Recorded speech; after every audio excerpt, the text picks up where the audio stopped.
Namaste everyone. Welcome back to our YouTube channel Bamjan Blogger. आज चाहिँ म आलु परेठा बनाउन जाँदैछु एकदमै सजिलो पाराले तपाईहरुलाई बनाएर देखाउँदैछु। पहिला चाहिँ मैले यो आटाको डो रेडी बनाइसकेको छु। अनि यसलाई चाहिँ अघि नै रेडी गरेर पनि राखेको, यो पास भइसक्यो। अन्त यहाँ चाहिँ छ आलु, यो पनि सबै रेडी गरेर राखेको। अब चाहिँ म बनाउनु मात्रै छ। पहिला चाहिँ म आटा बेल्छु।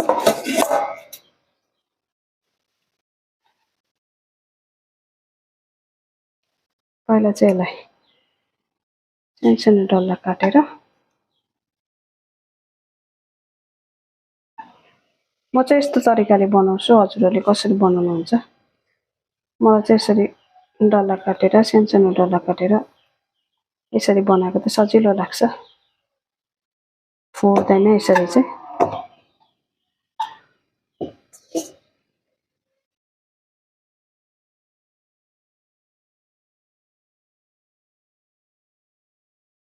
फर्स्ट चाहिँ यो एउटा डल्ला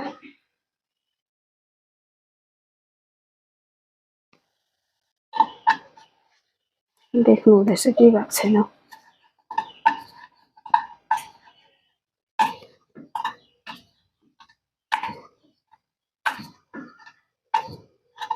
फर्स्ट यो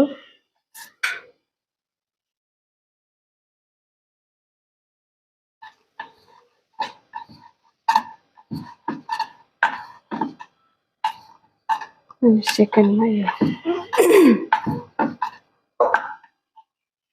यो दुईटा यसरी बनाउँछु म चाहिँ। पहिला यो फर्स्ट बेल्यो अनि यो अघि नै रेडी भइसकेको आलुको किमा यसमा लगाउँछु।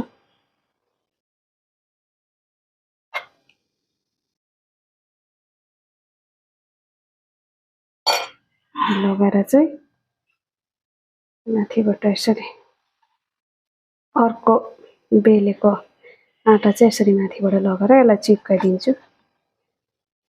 मलाई चाहिँ यसरी बनाएको त एकदम सजिलो लाग्छ, किनकि यस्तो साइडहरु फुट्दैन नि त। अनि यसलाई अलिअलि माथिबाट आटा दिएर चाहिँ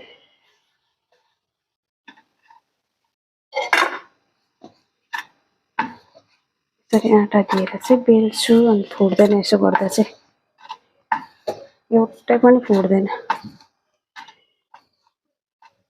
जत्तिकै पातला बनाउँदाखेरि पनि हुन्छ।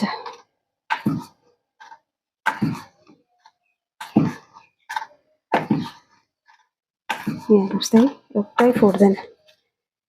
आलु परेठा बनाउँदा कतिजनाले यस्तो साइडमा फुट्यो भन्छ नि, यो चाहिँ त्यो खास चाहिँ एउटै डल्ला गर्दाखेरि चाहिँ फुट्छ नि त, आलु टालेर हुन्छ। अनि म चाहिँ यसरी डबल गर्छु, थाहा पनि पाउँदैन यो डबलमा।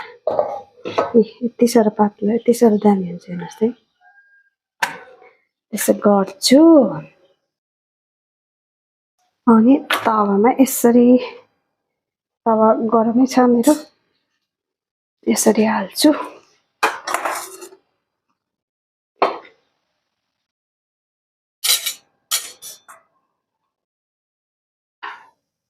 त्यहाँबाट यहाँ माथिबाट चाहिँ जे लगाए पनि भयो। कसैले बटर लगाउँदा पनि हुन्छ, म चाहिँ रिफाइन ओइलै लगाएको छु। बटर लगाउँदा पनि भयो, ओइल लगाउँदा पनि भयो। म चाहिँ ओइलै लगाएको छु, रिफाइन।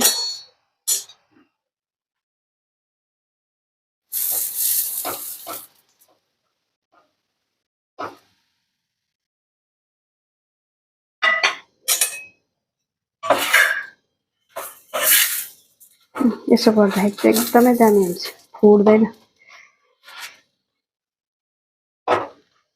म चाहिँ यो तरिकाले बनाउँछु।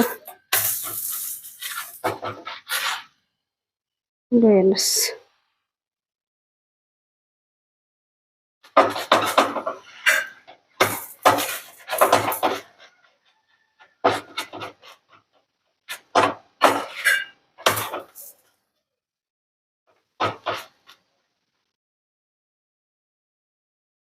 रेडी भइहाल्यो